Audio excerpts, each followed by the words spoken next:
Boa noite. Boa noite. Boa noite a todos que estão nos acompanhando ao vivo pelo Instagram do Instituto. Hoje nós estamos aqui para falar sobre uma coisa muito comum, né? Algo que é inerente a todos nós e que não dá para correr. Hoje a gente vai falar um pouquinho sobre o sofrimento humano, trazendo de base a série WandaVision, né? Não sei se todos conseguiram ver, uma série nova da Marvel, não é nem tão nova, acho que está caminhando aí já para um ano, né? Uma série que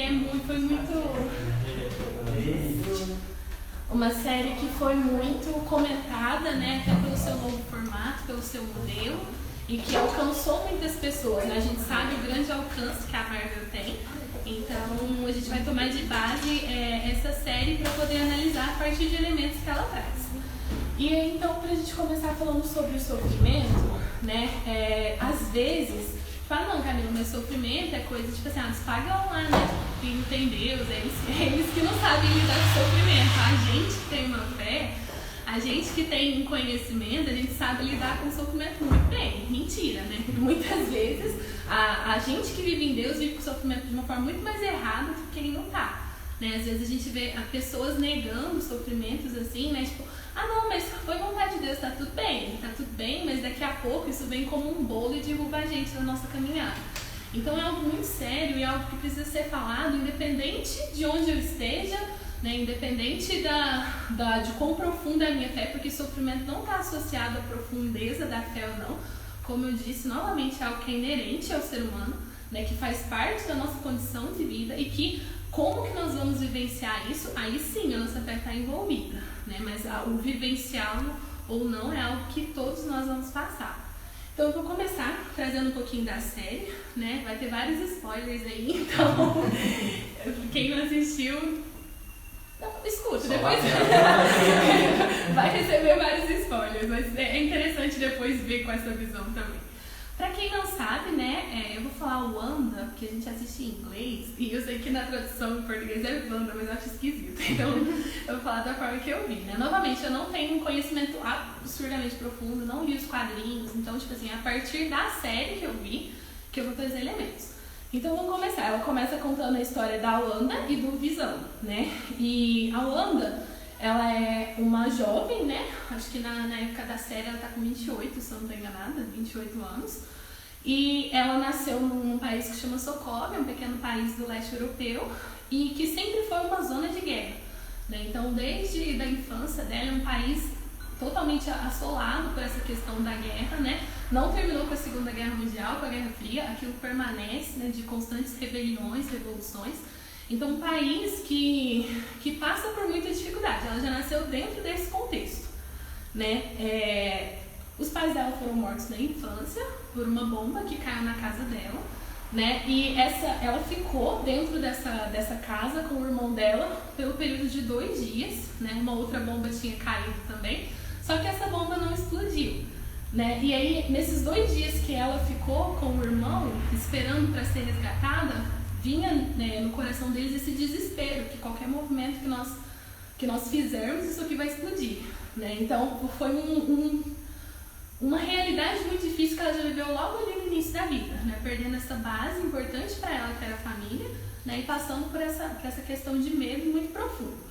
A partir da perda dos pais, né, eles adentram uma organização que chama Hydra, né, a gente sabe que é uma organização fictícia, mas que tem ali os moldes meio nazista, meio totalitários, meio doido, né, eles são bem terroristas, assim.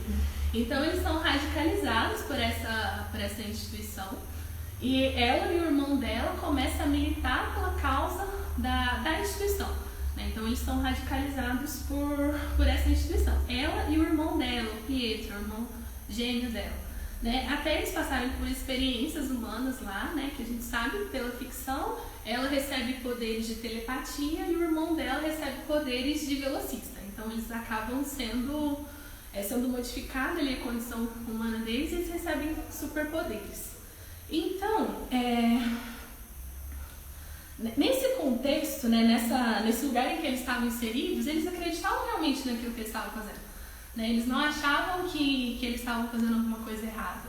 Não, eles viveram um sofrimento e eles viram naquela instituição uma forma de mudar o mundo. Nossa, vamos mudar o mundo para que ninguém tenha que passar por esse sofrimento que nós passamos. E aí eles investiram ali toda a juventude deles, todo o esforço deles, eram bem empenhados, né, para viver as propostas, né, as ideologias que aquela organização trazia.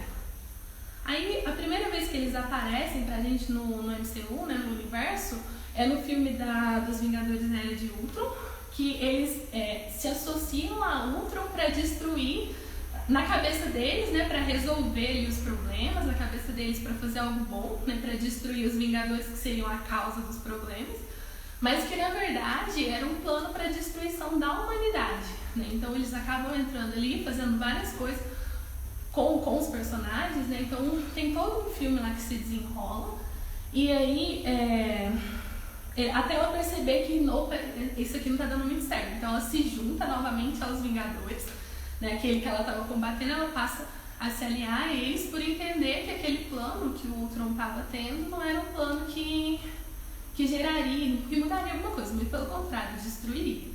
Então ela se junta aos Vingadores, e nesse mesmo filme acontece uma outra grande perda, que é a perda do irmão, né? No final desse filme, o irmão dela é baleado, né, nessa guerra, nessa batalha que eles estão vivendo, então é mais uma grande perda. Aí a gente vê a Wanda ali com 26 anos e ela não tem mais ninguém, toda a família dela já foi perdida. E dentro desse contexto de guerra, ela foi morar com os Vingadores. Com os Vingadores, aquilo ali parece inicialmente ser um ambiente em que ela possa desenvolver laços de família. Sim, realmente parece, né? Só que tem mais um sofrimento muito profundo, que é a mudança de país, é a mudança de cultura e se adequar àquela nova realidade que ela estava inserida. Então, os sofrimentos eles vão se acumulando aí na história da Wanda. E aí, quando ela tá lá com os Vingadores, a gente vê um outro filme, que é o Capitão América Guerra Civil, que aí começa uma briga interna entre os Vingadores por uma diferença deles através de uma política que foi sugerida, um grupo concordou, outro não, então começa uma guerra interna dentro dos Vingadores.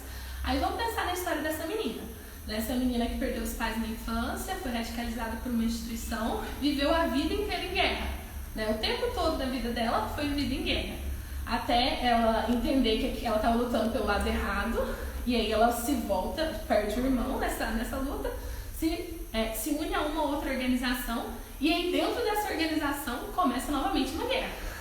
Então, tipo assim, as coisas vão se acumulando e ela não vai tendo tempo de processar todas essas informações.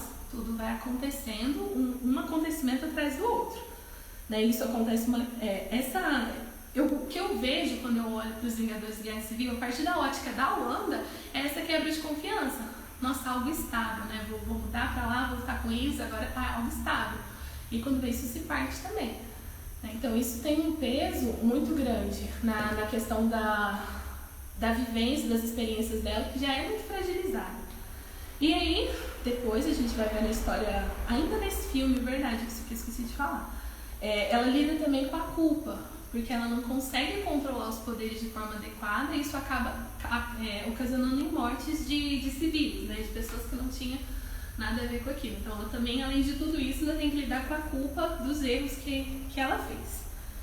E aí, toda essa é a história antes do ultimato lá, né, antes do Thanos, toda a realidade dela. E aí ela vem para essa guerra final, né, que a gente sabe que ali no mundo dos Vingadores, no MCU, o Thanos representa essa batalha, a maior batalha que eles já vivenciaram até então. Então aí vem tudo, né? Imagina você estar ali com toda essa história, com toda essa bagagem, e aí você precisa se deparar com a maior guerra até então, né? E aí se unem novamente, né? Aqueles que estavam separados se unem novamente, e aí tem todo o medo do que isso significa, né? Tipo assim, eles vão enfrentar realmente um inimigo poderoso que quer destruir todos eles. E aí o que acontece? A gente vê no final do Vingadores Guerra Infinita que a Wanda é uma das que mais perde nesse contexto. Porque o que acontece? O Thanos quer a joia que está na cabeça daquele que ela se apaixonou, né? Ela encontrou o amor na pessoa do Visão. Então, o Thanos quer aquela joia e ela sabe que isso significa a morte dele. Então, é essa luta durante o filme todo, né, para tentar tirar essa joia, e a gente sabe que no final isso não dá certo. E aí são duas coisas muito doloridas que ela passa, né? A primeira é ela ter que ela mesma matá-lo para que o Thanos não pegue aquela joia. né? Então a gente vê lá no filme que ela joga o poder dela lá na joia para destruir aquilo, né? Chorando em prantos. Você vê ali realmente a atriz, ela conseguiu demonstrar muito esse sentimento, esse sofrimento profundo que ela estava enfrentando. E ela vai e destrói, né? E ele fala, tá tudo bem, tá falando que tá tudo bem, mas a gente sabe o que isso significa. E aí ele cai, né? Então, tipo assim, essa dor de ela mesma ter sacrificado o grande amor dela em prol de uma causa, em prol de toda a humanidade. E aí isso não foi suficiente, porque aí o que acontece? O Thanos tá com a joia do tempo, ele gira lá e volta no tempo, e aí ele mesmo mata, mas agora de uma forma definitiva. E ela precisou assistir isso tudo. Então é uma história muito pesada, de acontecimentos muito pesados, de muitas perdas uma atrás da outra, de sempre estar inserida nesse contexto de guerra, de batalhas, que não dá para processar todas as informações, né? E aí acontece o blip, né? Que é aqueles 5 anos que metade da humanidade foi apagada da história lá por aquilo que o Thanos fez. E quando volta, porque a Wanda ela foi blipada, né? Ela não tá, ela foi apagada ali da existência por conta dessa ação do Thanos. E ao final de 5 anos, quando os Vingadores conseguem novamente retomar as pessoas, ela volta. Então, tipo assim, pra ela não teve 5 anos, não teve espaço de 5 anos, foi algo imediato. Né? Ela saiu daquilo e já voltou na batalha mais, tipo assim, mais ainda, a maior batalha ainda. E aí ela tem que lidar com tudo aquilo, né? Com os inimigos. E aí a gente sabe que termina tudo bem, né? Graças a Deus dá tudo certo. Só que uma coisa que eu acho muito interessante, a gente sempre conversa sobre isso, né? Que é muito incrível a luta, né? Tipo, vai lá e todo mundo torce, e todo mundo vibra. Só que a gente nunca pensa no que aquilo significa, né? Experiencialmente para aquelas pessoas que estão envolvidas naquele processo. Né? Então, tipo assim, no calor da batalha, naquela luta do bem contra o mal, a gente acha que é tudo muito simples, é só derrotar o mal e pronto. Sim, realmente o mal ele precisa ser derrotado, mas existem pessoas envolvidas nesse processo, né? E aí que é o gancho para a história, né? Para a série da WandaVision, que eu achei brilhante isso, porque aí a gente vai ver as consequências do que tudo isso teve na vida dessa menina, né? Aí sim, a gente vai adentrar agora através dessa série, o interior dela, para entender o que aconteceu dentro dela, né? E aí inicia-se a série. A série, ela faz um resgate das sitcoms dos Estados Unidos dos anos 50 até os anos 2000. Então, cada episódio é ambientado na forma, no estilo das séries dos anos 50, 60, 70, 80, 90 e 2000. Então, isso artisticamente falando foi algo muito interessante, né, que ainda não se tinha visto, né, essa estética de quantas décadas de cinema. Então, falando artisticamente, foi uma grande produção. E aí, o que acontece? No começo, no primeiro episódio, você não entende nada, né? Você vê a Wanda e você vê o Visão ali, né, num relacionamento lá dos anos 50. Então, tipo assim, tudo preto e branco, ela com uma saiona, um vestidão bonito, assim, cuidando da casa, e aí mostra do relacionamento deles. O Visão foi trabalhar, recebeu os patrões em casa, então você não entende nada do que está acontecendo, porque aquela série ela foi lançada depois do Ultimato. Aí você vê aquela batalha épica, quando você vê 2 Vingadores ali dentro de casa, tipo, fazendo comida. O que está acontecendo aqui? Você não entende nada. E aí quando vê o segundo episódio, novamente preto e branco, e mostrando da relação deles com os vizinhos, né? E a gente continua boiando, né? Tipo, o que está acontecendo nisso aqui? E aí, conforme vai passando os episódios da série, você vai percebendo que aquela realidade ali é muito bonita. Por exemplo, a realidade dos anos 50 é uma realidade linda, né? A gente deseja isso, ter aquela família, né? O cuidado que eles demonstravam, o amor que eles demonstravam, né? É tudo muito bonito, é tudo muito belo, né? Algo que a gente deseja mesmo quanto família. Só que sempre parece que tem alguma coisa errada, né? Então ali na primeira temporada, no primeiro episódio... peraí. No primeiro episódio tá aquela cena linda de família, mas quando vê acontece um negócio que você fica, gente, mas parece que é meio fora, sabe? Parece um acontecimento meio fora. Aí quando vê, na segunda a mesma coisa, uns objetos que parecia não pertencer àquilo. E em cada episódio que vai passando, tipo assim, mostra essa vivência dela e do Visão enquanto família, eles conseguindo ter, enfim, a família que eles sempre quiseram, mas alguma coisa parece estar esquisita. E aí, em cada episódio, isso vai se aprofundando até chegar realmente ali ao finalmente da história e a gente entender realmente o que aconteceu. Né? O que aconteceu foi que no final da batalha ela soube que uma instituição estava usando o corpo do Visão, que o Visão é um robô, então eles estavam usando as peças ali, o corpo dele para fazer experiências, e ela vai até lá e pede esse corpo porque ela acredita que ela mereça, e o Visão também, ter um enterro.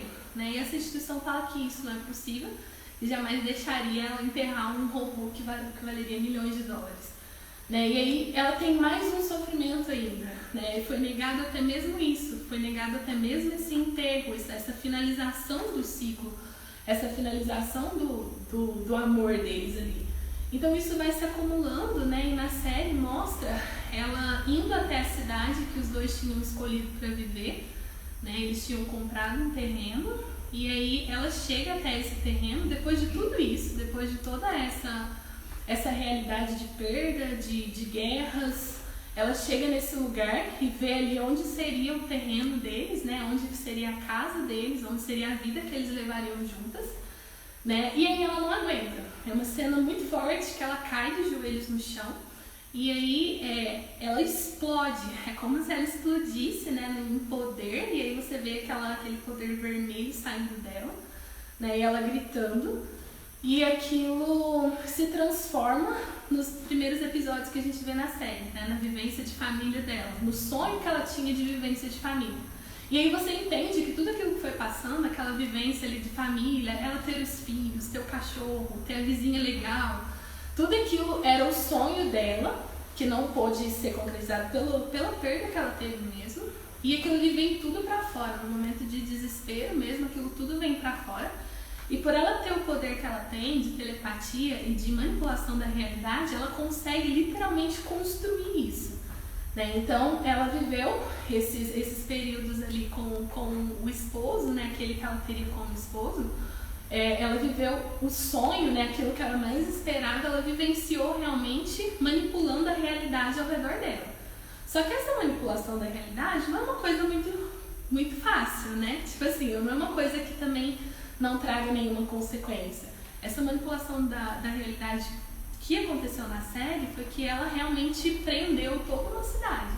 Né? Ela prendeu a mente de toda aquela população que vivia naquela cidade e transformou todos em fantoches. Né? E aí, por isso que as coisas estavam acontecendo como estavam acontecendo.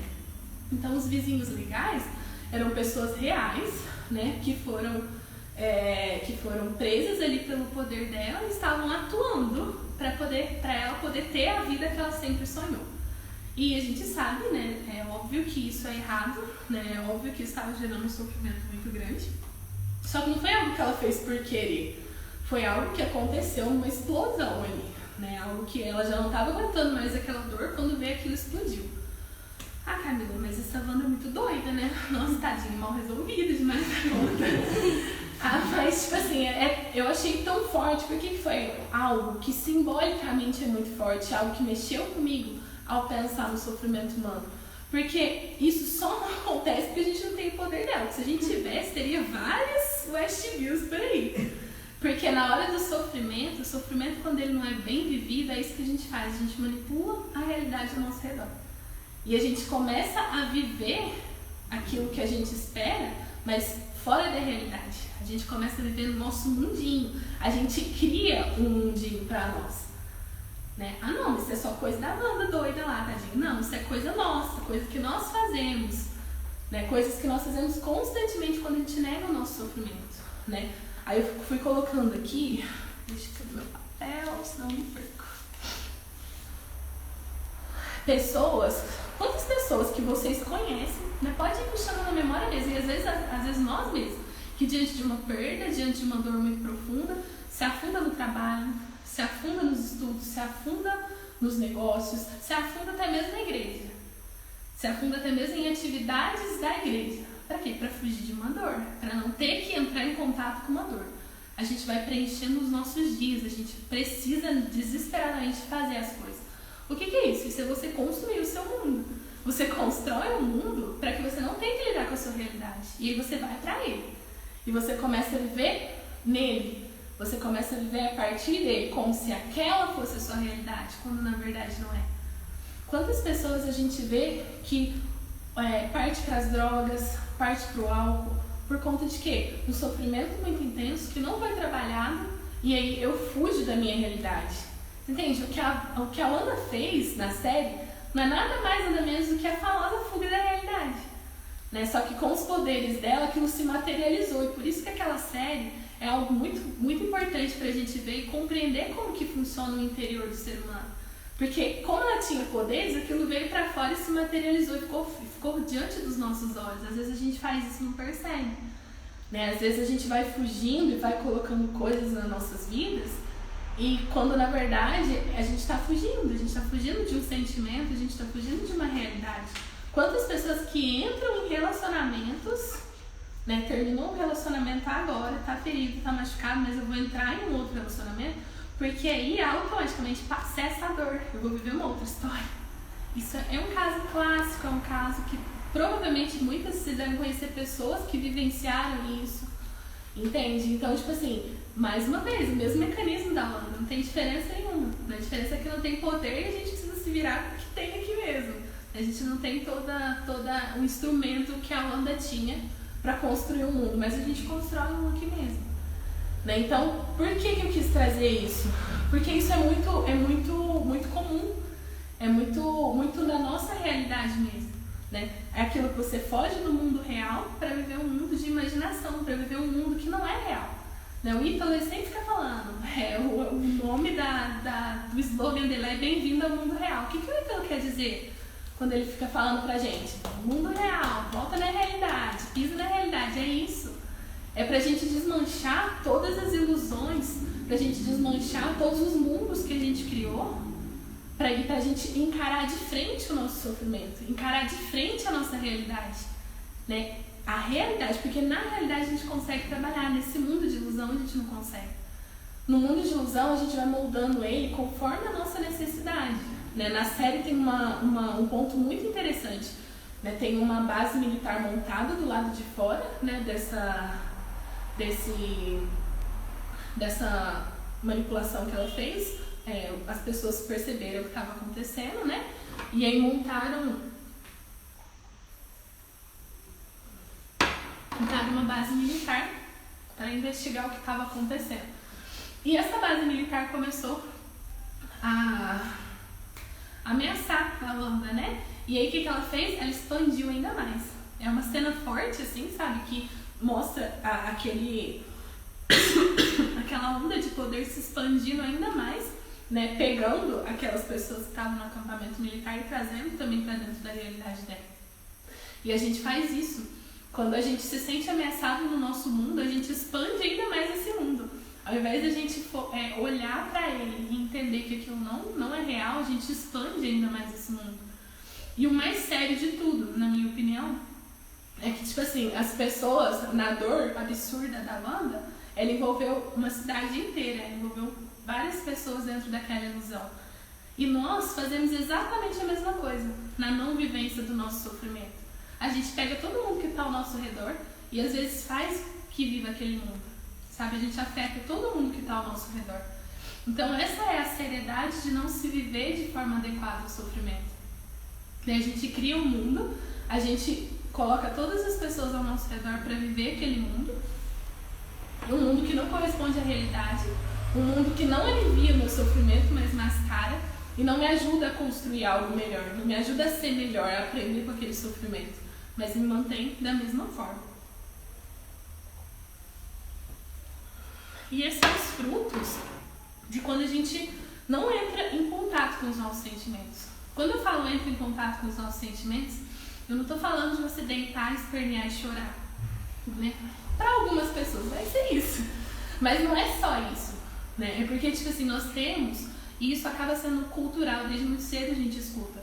Você não pode chorar. As pessoas falam isso, não chora não. Né? Tipo, não sente não. Não demonstra não, porque isso demonstra fraqueza. Então a gente vai crescendo com essa mentalidade de que quando eu sinto, eu preciso reprimir. Quando eu sinto, eu preciso fingir que tá tudo bem. E muito pelo contrário, né? Qual que é o caminho adequado? Eu preciso, antes de qualquer coisa, sentir. Eu sinto. Entende? Eu sinto. A gente precisa permitir que esse sentimento nos toque, sabe? Que eles realmente... porque às vezes se tem a ilusão de que se eu não pensar sobre isso, ou se eu pensar em outra coisa no lugar, você cessa o sofrimento. Muito pelo contrário. Você abafa ele, joga ele lá pra baixo, mas de uma hora isso vai voltar. E às vezes vai voltar numa hora inadequada. E às vezes vai voltar numa hora que você não está esperando, de uma forma totalmente diferente. Né? Então, o primeiro grande passo que nós precisamos fazer é permitir que a gente sinta. Sabe? Permitir que a gente sinta. Permitir que esse sentimento realmente nos toque. Porque ele vai tocar de uma forma ou outra. Não adianta você brigar com ele. Ele vai te tocar. Então, esse é o primeiro grande ponto. Depois, deixa eu ver aqui.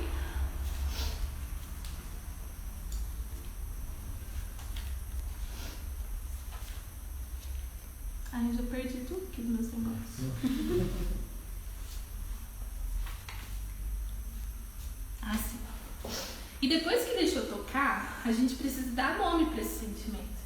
E aí é algo que, isso também é cultural e é algo que a gente precisa romper. Porque muitas vezes a gente não sabe dar nome para o nosso sentimento. Né? Geralmente eu estou ali vivendo uma realidade, quando vê algo me toca, eu sei que é ruim, mas eu não sei o que é aquilo, entende? Algo me incomoda, mas eu não sei o que me incomoda. Né? É muito padrão isso também, tipo, direto vocês falam, meu santo não bateu com a fulana ali não. O que é o santo não bateu? Que tipo de sentimento é o meu santo não bateu? Qual que é a definição do meu santo não bateu? Entende? A gente coloca dentro disso e pra gente já tá suficiente. Então eu vou ficar longe dela, tá tudo certo. É só não chegar muito perto que eu não tenho problema. Isso é extremamente simplista. Porque esse sentimento, ele quer te dizer alguma coisa. Ele quer dizer alguma coisa sobre você, principalmente. Mais do que quer dizer sobre o outro, quer dizer sobre você. E se você permite que esse sentimento te toque, você vai ter uma compreensão muito maior de você. Entende? E aí muitas vezes a gente fala assim, não, só não gosto, só não. Sabe, tem gente que parece ranço, né? Ranço também tá na moda. Tem um ranço daquela pessoa. O que é ranço, gente? Qual que é o sentimento ranço? O que o sentimento ranço comunica? Entende? Então, tipo assim, a gente às vezes até permite sentir. Tem pessoas que ainda permitem sentir, mas não conseguem dar nome. Por quê? Porque o nosso vocabulário é muito pobre. Muito pobre. A gente tem conhecimento muito limitado, sabe, sobre as palavras, sobre o português mesmo. Né? Por isso que eu falo que é algo que é muito da nossa cultura, muito do nosso tempo. A gente tem um vocabulário muito pobre. E tendo um vocabulário muito pobre, automaticamente eu não vou conseguir dar nome para as coisas. Entende? E aí é onde entra a importância da literatura. Sabe? É onde entra a importância de você buscar alta literatura mesmo. Não essa literatura simples que vai ter... Porque existem vários romances que a gente vê aí, bobinho de tudo, que aí realmente o ranço, o santo não bateu, tá tudo lá. Né? Ele é uma expressão típica. É uma expressão típica daquilo que a gente tá. Tipo assim, não faz a gente analisar, não faz a gente identificar os nossos sentimentos. Então a gente precisa disso, sabe? Não é um luxo. Né? Não é um luxo a gente buscar, eu vou ler agora, vou ler os grandes clássicos, vou ler os grandes romances, vou ler as grandes tragédias. Né? Não, aquilo ali, gente, traz tanto instrumento pra gente se conhecer, para que quando bater um jeito ruim, que jeito ruim, eu sei dar nome para aquele jeito ruim. Porque se eu não dou nome para esse jeito ruim, eu não consigo fazer nada com ele, concorda? Entende? Eu não consigo... jeito ruim, tá?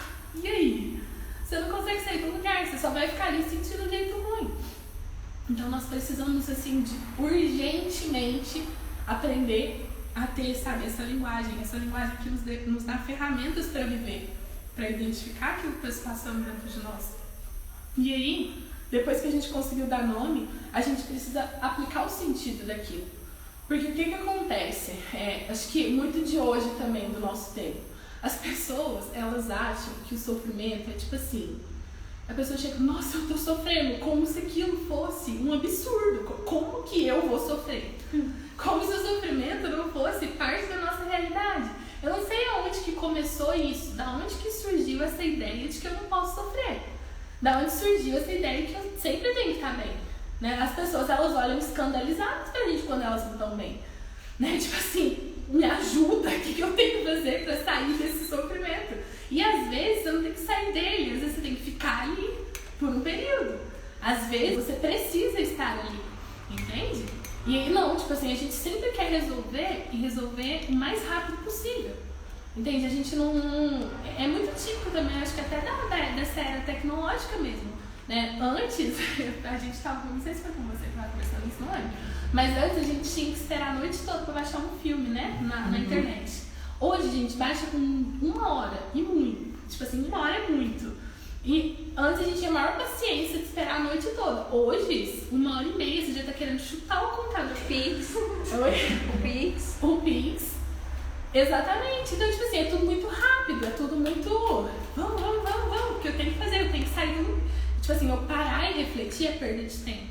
Eu parar e pensar no que tá acontecendo é perda de tempo. Entende? Então a gente quer tudo muito rápido, tudo muito imediato. E aí no sofrimento a gente quer que seja imediato. Gente, como é que você vai falar pra uma mãe que perdeu um filho que ela precisa voltar pra ativa logo? Qual que é a classificação, tipo assim, um sofrimento dessa magnitude? Como que ela vai lidar com isso? Entende? Se ela voltar pra rotina dela amanhã, o que ela vai estar fazendo? A mesma coisa que a Amanda fez. Entende? É um sofrimento real e profundo, que precisa de meditação sobre aquilo, que precisa de aprofundar sobre aquilo.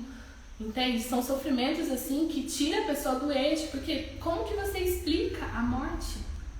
Como que a gente explica a morte? Entende? E às vezes a gente é simplista, a gente chega e fala assim, enterro. Gente, eu acho que eu vou fazer um curso de enterro. Sério mesmo. Eu vou acabar fazendo um curso de enterro, porque eu tenho vários. Masterclass sobre enterro.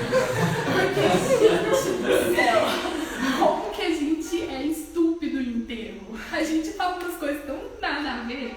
Sabe, a pessoa tá ali, às vezes, no máximo, no maior sofrimento que ela já viveu na vida, e você fala assim, não, mas foi Deus que quis, tá? Tipo assim, como se isso resolvesse tudo. Ah tá, Deus quis, legal esse Deus seu, hein? Como é que você chega pra uma mãe que acabou de perder um filho, é porque Deus quis ele. Agora não pode Deus. É exatamente isso. Como é que você explica, sabe? Tipo assim, a gente vê às vezes uma criança doente, uma criança com câncer. Como que você explica isso? Não tem explicação, gente. Existem coisas na nossa vida que não tem explicação. E a gente tem essa terrível mania de querer explicar tudo e dar solução pra tudo. Uma mãe que perdeu um filho, ela precisa ficar triste, ela precisa chorar, ela precisa levantar no outro dia e não querer fazer comida, e querer ficar na cama dela pensando, entende? E a gente acha que não chora não, que isso aí passa, a gente sabe que passa, só que não vai passar naquela hora, precisa de um processo para que isso aconteça. Retomando a Wanda lá que a gente falou, gente, ela não viveu processo nenhum, ela saiu de um entrou no outro, saiu de um entrou no outro, saiu de um entrou no outro. Quantas vezes a gente faz isso com a gente? A nossa vida tá tão cheia de coisas que a gente não tem tempo de refletir sobre o que aconteceu. Ou eu vivi uma perda e eu não tenho tempo de pensar sobre isso. Por quê? Porque já tem mais 52 situações se acumulando que eu preciso resolver. Tá, você vai conseguir resolver, mas vai chegar um momento em que você, enquanto ser humano, não vai aguentar. Entende? E aí não é questão de fé, é questão de que nós somos, da nossa constituição, não dá pra gente pular isso, é a natureza humana, sabe? E eu acho que isso é muito importante.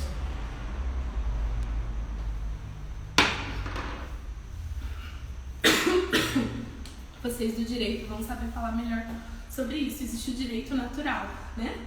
E a gente sabe que tudo hoje tem vindo pra arrebentar esse direito natural. Entende? A gente não quer admitir que há algo natural, há um processo natural. Entende? Vai lá e planta uma semente amanhã. Você pode fazer o que você quiser, você pode fazer dança da chuva, você pode fazer o que você quiser. Aquela semente, ela tem um processo para crescer. Ela não vai crescer amanhã porque você quer. Entende? Ela vai demorar meses até ela formar, vai virar uma plantinha, vai crescendo, vai crescendo, vai crescendo. Ela não vai dar fruta amanhã. Exatamente, você pode tacar o que você quiser nela, entende? Não vai funcionar, porque existe um processo, existe algo que é natural. A natureza humana também, entende? Isso está marcado dentro de nós. E existe um tempo para que as coisas aconteçam, para que as coisas funcionem. E você pode realmente fingir, você pode voltar pro seu serviço amanhã e fingir que tá tudo bem. Você pode, tipo, não vou sentir isso aqui não, porque isso aqui passa. Não vou sentir isso não, porque Deus quis assim, então tá tudo certo. Entende? Quando na verdade você tá dilacerado por dentro. Mas o que vai acontecer? Vai acontecer que vai chegar uma hora que você vai explodir. E aquilo ali vai atingir todas as pessoas que estão ao seu redor. E aquilo ali vai te paralisar. Entende? E aí, tipo assim, esse que é o grande problema. Quando a gente sofre do jeito certo, quando você vai pra cama no tempo certo, do jeito certo, esse sofrimento tem a capacidade de te elevar, de te santificar. Quando você sofre do jeito errado, esse sofrimento te deprime. Entende? E esse é o grande problema. Sofrer, você vai sofrer. Quer agora, você pode prolongar, pode empurrar com a barriga. Mas você vai chegar uma hora que você vai sofrer, vai chegar uma hora que você não vai dar conta, você vai cair de cama. Entende? Então, diante de grandes sofrimentos, a gente precisa de reflexão. Diante de grandes sofrimentos, a gente precisa pensar sobre aquilo. Não o porquê. Porque às vezes o porquê, ele traz... Por que eu preciso sofrer isso? Porque parece que tá caçando algum culpado, entende? Como se, meu Deus, onde já se viu isso eu sofrer? Não, todo mundo vai sofrer. Não é uma coisa, não é uma surpresa uma pessoa chegar e falar, eu tô sofrendo. Tipo, é completamente normal. Tipo, bem-vindo ao mundo real, onde as pessoas sofrem. É completamente natural que a pessoa sofra. Eu não tenho que achar um porquê. Gente, olha a instabilidade da vida. A gente não sabe se vai levantar amanhã. Entende? A gente não sabe se aquilo que eu tô ali me dedicando com tanto afinco, com tanto cuidado, se aquilo ali vai conseguir crescer. A gente entende? Então, é isso, né? A gente precisa atribuir sentido ao nosso sofrimento. Tá, isso aconteceu. De repente acontece algo que foge da nossa explicação. Algo que, tipo, me faz calar. Algo com que eu não consigo lidar. E agora? Entende? E agora é a hora de eu voltar pra dentro, de eu realmente compreender aquilo, de eu entender o que eu posso fazer a partir daquilo. Isso é se alicerçar na realidade. Sabe? Isso é você viver o sofrimento de uma forma real, de uma forma que vai te elevar, que vai te fazer transcender. E viver na hora certa. Tá certo, talvez você vai precisar ficar 7 dias ali em casa pensando, tudo bem. Tem gente que não vai precisar disso. Por isso que não existe um modelo, né? Não existe uma caixinha, porque nós somos humanos, é óbvio. Então todos vão lidar com o sofrimento, vão receber o sofrimento de uma forma diferente. Mas você precisa respeitar o seu processo, entende? Tipo assim, o pessoal falou muito do Ítalo, quando ele perdeu o pai dele há quantos meses faz? Uns 3, Foi outubro, né? Outubro. Em outubro, né, o Ítalo Marcelo perdeu o pai dele. Aconteceu de manhã, à noite ele foi fazer uma live. E aí, algumas pessoas trouxeram que ele estava em negação, né? Tipo assim, como que uma pessoa que perdeu o pai vai estar fazendo uma live? Mas quem assistiu aquela live dele sabe, entende? Porque, tipo assim, a voz dele transbordava o sofrimento. A postura corporal dele transbordava o sofrimento. A fala dele foi voltada ao sofrimento que ele estava sentindo. Entende? Então, aquilo ali é uma vivência honesta do sofrimento. Tem pessoas que vai precisar ficar de cama, precisar ficar deitado lá. Tem pessoas que vai precisar ir para a igreja e viver lá, viver diante do sacrário. Quantas pessoas que encontram consolação ali diante do sacrário? Tem pessoas que vai precisar conversar com outra pessoa para conseguir expressar aquilo e aí sim conseguir seguir. Né? O Ítalo, ele expressou na live. E era real o sofrimento dele. Quem conhece a voz dele, tipo, aquilo transbordava dor. Cada palavra que ele falava, e ele falava devagar, né? Ele falava, parecia que cada palavra que ele punha pra fora rasgava. Porque é uma vivência do sofrimento. Agora, se ele tivesse naquela live lá, aí já teria alguma coisa errada. Porque, tipo, já teria mascarando, mas não foi a realidade. Ele viveu o sofrimento dele. Entende? Então, tipo assim, nós precisamos permitir o sofrimento, dar nome pro sofrimento, né? E achar um sentido disso. E achar o sentido que é o mais importante. Porque quando a gente vê o sentido daquilo, não se colocar numa posição de vitimista. Ó céus, por que eu? Ó céus, por que isso acontece comigo? Por que eu tô sofrendo? Porque o porquê vai levar você para esse caminho. Não, mas pra quê? Isso aconteceu comigo. Beleza, aconteceu. Já não tem mais o que fazer, aconteceu. Como que eu vou lidar com isso? né? O que eu posso aprender com isso? O que eu posso fazer através disso? Então, foi isso que eu vi na série, né, que eu achei muito interessante de partilhar. E foi muito interessante, ainda tem tempinho, né? Uma coisa que eu estava escrevendo, né? Eu fui escrevendo as características da Wanda. E não foi de caso pensado isso, na verdade. Foi hoje de manhã, a hora que eu estava escrevendo. E aí, eu peguei e escrevi. País do leste europeu. Pais mortos na infância. País envolto em guerras e revoluções. E eu falei, gente, mas tem um homem tão parecido. E aí foi quando eu comecei a pensar num outro homem, né? Um homem que nasceu em 1920, num país do leste europeu, na Polônia, né? E que viveu num país ali envolto por guerras, né? Dia 1º de setembro de 1939. Quem é bom de história aí? O que aconteceu? Início da Segunda Guerra Mundial. Início da Segunda Guerra Mundial. E por onde que começou? A Polônia. Exatamente. Do pacto entre a Alemanha e a União Soviética, amassando a Polônia. É isso mesmo. Então, tipo assim, o primeiro país ele ia ser invadido, que deu início à Segunda Guerra Mundial, foi a Polônia. E João Paulo II estava lá dentro, né, nessa época com 19 anos. Entende? Ele já tinha perdido a mãe com 8 anos de idade, uma irmã antes dele nascer. Ele tendo perdido já a mãe e essa irmã, ele se apegou muito ao irmão, né? Eles tinham um vínculo muito grande com esse irmão mais velho dele. Só que com 12 anos, João Paulo II também perde esse irmão tão amado, né? Tão importante para ele, né? E aos 21 anos ele perde o pai, ele que foi a referência, né? Ele que trouxe tantos valores, foi tão fundamental na formação de João Paulo II. Né? Com 21 anos ele já tinha perdido a família toda, tal como a Wanda tinha, dentro de um país totalmente bagunçado por essa questão de guerra. Né? E a gente sabe que a Polônia sofreu muito, isso que você falou, porque tipo assim, teve a invasão da Alemanha nazista, e assim que eles conseguiram se livrar da Alemanha nazista, tipo, nossa, agora vai. Aí quando veio, eles foram abraçados ali pela União Soviética e ficaram até 89, né, sob o domínio da União Soviética, que também é um regime totalitário, a gente sabe de todos os problemas que veio a partir do comunismo.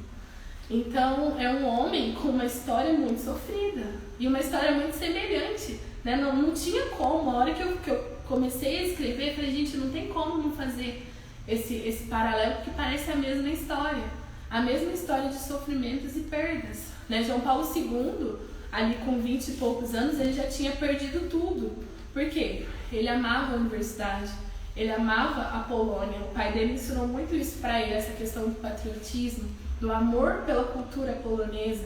Ele era um apaixonado pela cultura polonesa. E quando aconteceu a invasão nazista, né, e depois, pior ainda, com a soviética, eles perderam quase tudo da cultura. Os intelectuais, aqueles que pensavam, aqueles que produziam foram presos. Então ele tinha perdido a família, ele tinha perdido o país que ele amava, né? Ele tinha perdido a universidade, que era onde ele estava, né? Que ele gostava. Tinha perdido o teatro, né? A gente sabe que João Paulo II era ator e ele amava fazer isso. Então ele logo nos primeiros anos de vida, ele já não tinha mais nada, né? Um grande intelectual como ele era, foi forçado a trabalhar numa pedreira, porque se ele não trabalhasse, ele podia ser deportado para a Alemanha, entende? Então é o mesmo histórico de perdas, né? Aquilo de realmente a pessoa se vê totalmente sem nada, né? Ver ser tirado dele tudo aquilo que ele ama. E aí é muito interessante que o primeiro ponto de divergência de João Paulo II com a Wanda é que ele não se radicalizou. A Wanda, diante do sofrimento dela e do irmão dela, né, eles entraram para a instituição da Hydra e João Paulo II não, entende? Ele não entrou nem para um lado nem para o outro, ele não se radicalizou. Ele não permitiu que todo aquele ódio, tudo aquilo que estava acontecendo ao redor dele, realmente fosse abraçado por ele. Não, ele não se radicalizou, ele achou uma outra via, né? E aí ele entrou numa instituição que não busca isso, sabe? Ele entrou numa instituição que ensinou ele a olhar de uma forma diferente, a viver esse sofrimento de uma forma diferente. A gente sabe que muitos dos amigos de Carol Wojtyla, eles partiram para a luta armada. E uma das angústias muito grandes do Carol foi essa, se ele partia para uma luta armada ou se ele não partia. E ele se sentiu fraco muitas vezes por não ter partido para essa luta armada. Mas essa instituição que ele entrou, ela pregava uma luta diferente. E foi para essa luta que ele foi, né? Ele estudou, ele se formou padre, né? A vivência dele como sacerdote, como bispo, sempre foi uma vivência muito conflituosa, principalmente no governo soviético, porque ele não deixava de anunciar a verdade, né? Ele não deixava de falar aquilo que devia ser falado, né? Isso era extremamente perigoso, né? Tipo assim, ele realmente colocava a vida dele nisso para fazer o que ele fazia, né? Muito interessante nesse livro aqui dele, é até uma grande indicação, um dos melhores livros sobre João Paulo II. Chama São João Paulo II, o Grande e seus 5 Amores. E eles falam que ele conhecia tanto do comunismo que os generais comunistas tinham pânico de debater com ele, Marx, porque eles sabiam que eles perderiam. De tanto que ele sabia, de tanto que ele entendia daquilo, né? Então você via que a vivência dele, a luta dele foi uma luta diferente. Não foi uma luta radicalizada, não foi uma luta da violência. Foi uma luta diferente, por essa instituição que ele escolheu entrar, né? Aí a gente percebe depois que ele tem que passar, como a Holanda, por uma mudança de país, né? Quando ele foi eleito Papa, ele precisou ir para a Itália, né? E ele amava aquele lugar, ele amava aquela cultura. E isso também trouxe sofrimentos, não é uma coisa simples, trouxe sofrimentos também. Então, novamente, né, fazendo esse paralelo, são duas histórias muito parecidas. A gente nunca deve comparar sofrimento entre pessoas porque são pessoas diferentes. Mas as circunstâncias são muito parecidas entre essas duas pessoas. E o segundo e principal ponto de divergência de João Paulo II com a Holanda é a fixação no mundo real. João Paulo II nunca fugiu do mundo. Ele sempre encarou o mundo como ele era. E por isso ele foi tão grande. Diante de todo o sofrimento que a vida apresentava para ele, ele encarava de uma forma real. Ele não maquiava aquilo, né? Ele não fingia, não, ele encarava aquilo de uma forma real, de uma forma verdadeira. E por isso que ele construiu tantas coisas, né? Tipo assim, se a gente for pensar nos últimos anos, não tem um homem que fez tanto quanto ele, né? No sentido missionário, no sentido intelectual, em questão de escritos, não tem um homem que fez tanto quanto ele. No sentido político, ele foi responsável pelo fim da União Soviética, com outros grandes políticos, né? E um dos principais. Isso mesmo. Sentido político, sentido religioso. Então não tem um homem que fez tanto quanto ele. Por quê? Porque ele viu a realidade. Ele sentiu na pele esse sofrimento. Mas ele não fugiu dele. Ele olhou para ele de frente, sabe? E ele entendeu. E aí eu quero fechar com isso. O sentido salvífico do sofrimento. Ele tem uma carta apostólica, depois eu mando para vocês lá no grupo, que o nome é esse, o sentido do sofrimento humano. E aí a palavra é essa, sentido salvífico. O sofrimento tem um sentido salvífico. Para nós que somos cristãos, para nós que somos católicos, o sofrimento tem um sentido salvífico. Então, quanto mais eu sofro, mais oportunidades de ser santo eu tenho, de ser salvo eu tenho. Esse sofrimento, ele pode me salvar. E ele pode salvar também todas as pessoas que estão ao meu redor. Então, eu preciso olhar o sofrimento nesse sentido salvífico, né? Então, por exemplo, eu falei, deixar sentir, dar nome e dar sentido. Qual que é o sentido? O sentido é sempre salvação. Sempre.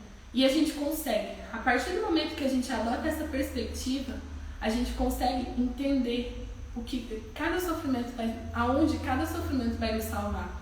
Aonde cada sofrimento vai salvar as pessoas que estão ao nosso redor.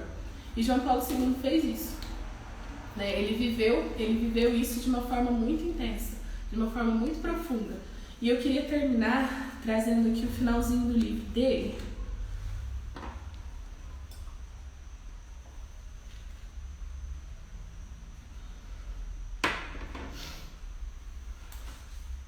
É um pouquinho grande, mas não vai ficar chato não, vou parando e explicar.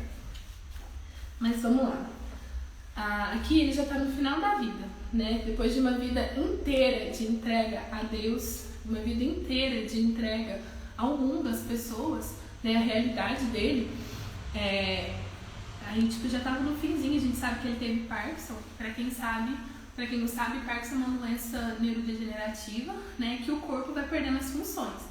Então, geralmente, começa com tremor na mão e aquilo vai se expandindo até afetar todo o corpo, vai paralisando o corpo, né? Vai inutilizando todo o corpo da pessoa. Então, nos meses que se seguiram, sua saúde continuou a piorar. Viajar ou pregar ficou mais difícil. As pessoas próximas, ele disse, o Papa continuava a falar, mas agora falava a linguagem da alma. Logo, até comer se tornou duro. O homem que enfrentara os horrores do nazismo, que derrubara o comunismo e viajara 3 vezes a distância até a Lua, precisava que outras pessoas cortassem sua comida e lhe dessem na boca. Vocês percebem isso? A que ponto chegou o sofrimento desse homem depois de uma vida inteira de entrega? Se você coloca o porquê aqui agora, você revolta com Deus. Um homem que fez o que ele fez passar por uma humilhação dessa? O porquê não cabe aqui, gente. Não tem um ser humano nessa terra, não tem um filósofo que vai saber te explicar por que aquilo aconteceu com ele. Entende? Nessa hora, o porquê não resolve. Né? Quantos sofrimentos que a gente passa que é a mesma coisa, não resolve. E continuando. Porém, em meio às suas limitações humanas, ele adotou uma abordagem muito diferente daquela de muitos líderes políticos da história, que não queriam nem mesmo que as pessoas soubessem de suas doenças ou imperfeições, quanto mais que vissem. Joseph Stalin só tinha 1,60 m, mas adotou o epíteto de homem de aço e mandou que seus retratos os fizessem parecer gigantescos e imponentes. E realmente, quando a gente pensa na imagem de Stalin, você pensa nele grandão, ele tinha 1,60 m, era nanico. Entende? E a gente quer fazer isso, a gente quer esconder as nossas limitações. Por quê? Porque o sentido que a gente atribui ao sofrimento é um sentido de fraqueza. O sentido que a gente atribui ao sofrimento é uma questão inferiorizada, e não é isso. João Paulo II entendeu que o sentido era salvífico, e por isso que ele permitia que as pessoas vissem o sofrimento dele. Por isso que ele não se importava em sofrer na frente das pessoas, porque o que ele estava mostrando não era vergonha, ele estava mostrando salvação. Ele estava mostrando a ação de Deus na vida dele. Aí, João Paulo II não tinha tempo para essas armações. Nos últimos meses de vida, a cortisona inchara seu rosto. Seus assistentes ficavam ao seu lado para enxugar a baba de seu rosto, enquanto ele tentava se dirigir a plateias gigantescas. O homem que por décadas usara inflexões e entonações dramáticas para mover os corações dos ouvintes, agora só conseguia enrolar as palavras. E para quem acompanhou e se lembra, tem muita coisa na internet também, algo interessante de pesquisar, mas nas últimas aparições dele, João Paulo II literalmente babava, né? Ele não conseguia articular, porque o Parkinson ele realmente vai travando, ele vai atrofiando todos os seus músculos. E ele não conseguia articular nem mesmo para segurar a saliva, ele babava, entende? E ele mostrou isso para o mundo, entende? Esse homem era o líder da Igreja Católica, entende? Esse homem ele era olhado pelo mundo todo, ele era respeitado pelo mundo todo, politicamente e religiosamente. E ele deixou-se ver dessa forma, ele deixou-se se ver nessa situação. Muitos que o viam naquela condição não sabiam o que fazer. O pessoal das relações públicas do Vaticano não deveria evitar mostrá-lo assim? João Paulo, porém, não queria que ninguém afastasse os olhos constrangido. Antes, desejava que as pessoas o vissem para o seu próprio bem. O homem que ensinara ao mundo viver, agora ensinava todos os homens a morrer. E foi isso que ele fez, né? Ele deu-se totalmente à igreja, deu-se totalmente a Deus até o último suspiro, né? E essa é a grandeza dele, ele se consumiu de amor, até não sobrar mais nada, não sobrou literalmente mais nada dele, né? Ele permitiu que as pessoas vissem aquilo, sem vergonha, entende? Sem humilhação, sem achar que aquilo ali era injusto diante daquilo que ele tinha feito. Não, ele acolheu o sofrimento como um amigo, acolheu o sofrimento na perspectiva da salvação. E por isso ele mostrou, e isso ele transbordou, para que todos vissem, para que todos entendessem que o caminho é esse. Então é isso que eu queria trazer hoje, sobre a questão do sofrimento humano, né? Que a gente possa aprender com esse grande santo, né? Que a gente possa olhar para a vida dele e entender o que é a vivência fecunda do sofrimento. Né? A gente começou trazendo sobre a série da Marvel, da Holanda, e como ela viveu de uma forma errada. E é bonito, no final da série, a gente percebe a redenção dela nesse sentido. Porque ela poderia continuar vivendo no mundo de fantasias dela, mas conforme ela foi tomando consciência do quanto aquilo afetava as pessoas, ela deixou. E ela abriu mão de todo o mundo de fantasias dela para viver a realidade, para enfrentar a realidade de frente. Então que a gente possa fazer como eles.